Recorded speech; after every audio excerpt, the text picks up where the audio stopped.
One of the key questions I ask my website clients is this: after a reader arrives on your website, what do you want them to do?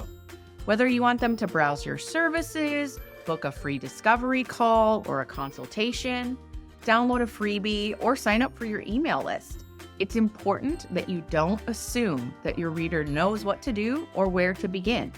You have to ask them to take action. You're listening to the Copywriter On Call podcast. I'm your host, Sarah Gillis, copywriter, word magic maker, and owner of What Sarah Said. On this podcast, you'll feel empowered to show up online in a way that has you saying, "That's so me." Let's get started. Welcome to the Copywriter On Call podcast. I'm your host, Sarah Gillis, and I'm clocking in on call to share 3 pieces of copy that every photographer needs. It's no secret that I love writing for photographers. Since niching down to serve female photographers and creatives in 2021, I have served almost 25 photographers, and I can't lie, these gals are my favorite business owners to write for. For me, a photographer's job is so much more than clicking a camera button. They are memory keepers and preservers of our legacies, and it is my honor to put words to their magic. Okay, enough gushing. Let's get into my top 3 pieces of copy that every photographer needs. First up is the good old CTA, or call to action. One of the key questions I ask my website clients is this: after a reader arrives on your website, what do you want them to do? Whether you want them to browse your services, book a free discovery call or a consultation, download a freebie, or sign up for your email list, it's important that you don't assume that your reader knows what to do or where to begin. You have to ask them to take action. According to research, 70% of small business websites lack a call to action, or a CTA, on their homepage. Your CTA should be focused on your key ask. What do you want your reader to do most? And your CTA needs to accomplish these 3 tasks. First, you need to demonstrate your expertise. So for example, if you are a wedding photographer, you could offer a free downloadable wedding day timeline. You also need to utilize your call to action to offer something valuable that is necessary for your client to know before they book you. So, for instance, if you are a newborn photographer who deals with posed newborns, maybe you could showcase your newborn props or your wraps. The third crucial piece here that your call to action must do is to tease your client experience.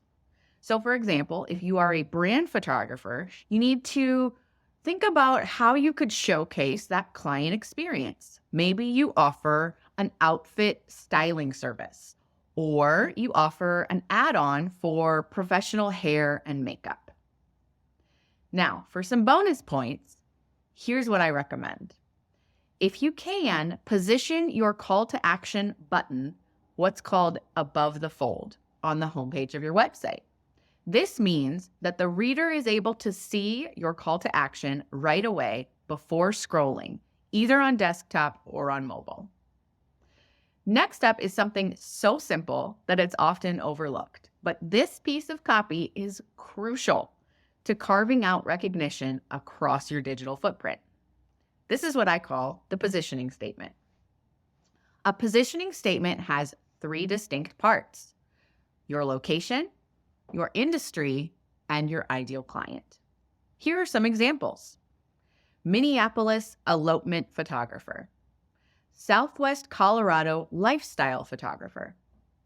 Copywriter serving photographers nationwide. A positioning statement is important for SEO purposes. I know, this episode is not about how to optimize your website SEO. But I would be remiss as a copywriter not to mention the power of this simple statement. Even if you serve clients worldwide or in the digital or virtual space like me, including your location is helpful if and when your client Googles you.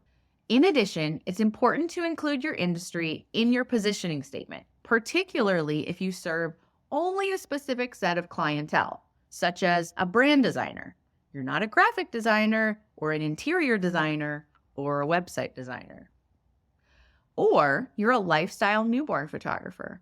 You're not a pose newborn photographer or wedding photographer.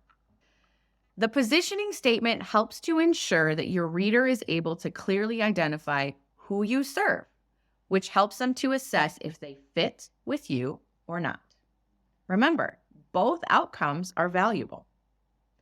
Positioning statements, admittedly, are one of my favorite things to talk about because it's something that everyone can write, even if you insist that you aren't a good writer. My favorite places to include the positioning statement are your website homepage or your footer copy, your website metadata, and your Instagram bio too. All right, so far we've covered the importance of a good call to action and the benefits of a positioning statement. So let's tackle number 3 on our list of must-have copy for photographers, a good news or a let me statement. The basic formula for this statement is this: let me show you how my product or service can solve your problem. So when writing for my photography clients, we spend time discussing their ideal clients' pain points, challenges, or limiting beliefs. For example, one of my photography clients, Teresa, shared how her newborn photography families often feel stressed and overwhelmed after just welcoming a new little one into their lives. So because of this, she sought to bring ease to the new parents that she serves through her photography.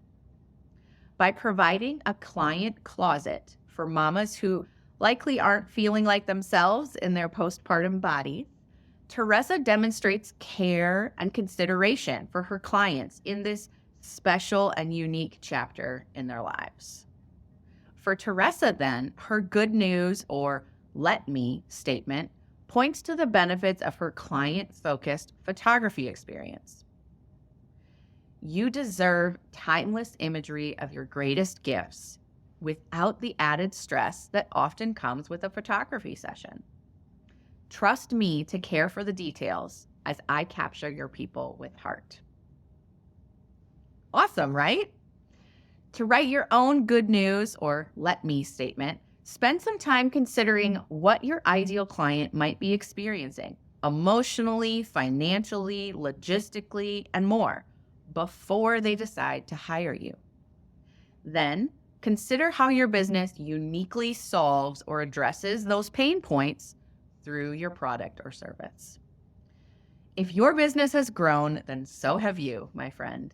But when's the last time you took this growth into account and updated your brand messaging? This week, I challenge you to give your website some love and update it with today's you in the driver's seat. Think of your ideal client and write to them from your heart.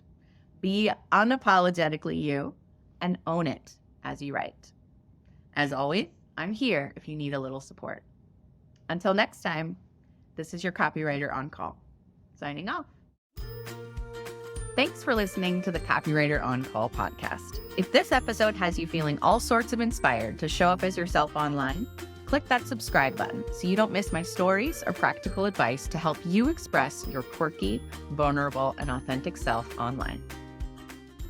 Chat soon.